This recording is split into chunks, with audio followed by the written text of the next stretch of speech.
Hi hello എല്ലാവർക്കും നമസ്കാരം. എന്ത് കണ്ടാലും കേട്ടാലും അതിലുള്ള നെഗറ്റീവ് കാര്യങ്ങൾ മാത്രം ആലോചിക്കുന്ന ആൾക്കാരുണ്ട്, നെഗറ്റീവ് സൈഡ് മാത്രം ചിന്തിക്കുന്ന ആൾക്കാരുണ്ട്.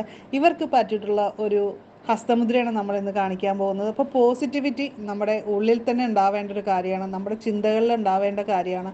എന്നാലാണ് നമ്മുടെ സ്ട്രെസ്സും അതേപോലെ തന്നെ ഡിപ്രഷനും ഒക്കെ മാറിക്കിട്ടാനായിട്ട്, നെഗറ്റീവ് ചിന്തകളൊക്കെ മാറിക്കിട്ടാനായിട്ട് സഹായിക്കുകയുള്ളൂ. അപ്പോൾ അതിനായിട്ട് നമുക്ക് സിമ്പിളായിട്ട് ചെയ്യാവുന്ന ഒരു കാര്യമാണ്.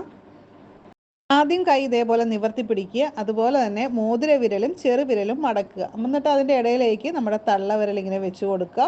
അപ്പോൾ ബാക്കി രണ്ട് വിരലുകൾ നല്ല രീതിയിൽ തന്നെ നിവർത്തി പിടിക്കുക. അപ്പോൾ ഈ രീതിയിൽ നമുക്കൊരു 15 മിനിറ്റ് വരെയൊക്കെ ദിവസവും ചെയ്യാം. രണ്ട് കൈയിലും ആവർത്തിച്ച് ചെയ്യുക. അപ്പോൾ നമ്മുടെ ചിന്തകളൊക്കെ വളരെ നല്ല രീതിയിൽ വരുന്നതാണ്. അപ്പോൾ നമ്മുടെ ജീവിതവും സന്തോഷകരമായിട്ട് മാറുന്നതാണ്. വീഡിയോ ഇഷ്ടപ്പെട്ട് കഴിഞ്ഞാൽ ലൈക്ക് ചെയ്യാനും കമൻറ്റ് ചെയ്യാനും മറക്കരുത് കേട്ടോ. ചാനൽ ആദ്യമായിട്ട് കാണുന്നവരൊക്കെ ഒന്ന് സബ്സ്ക്രൈബ് ചെയ്ത് ബെല്ലൈക്കൺ ക്ലിക്ക് ചെയ്ത് ഓൾ ഒന്ന് സെലക്ട് ചെയ്യുക.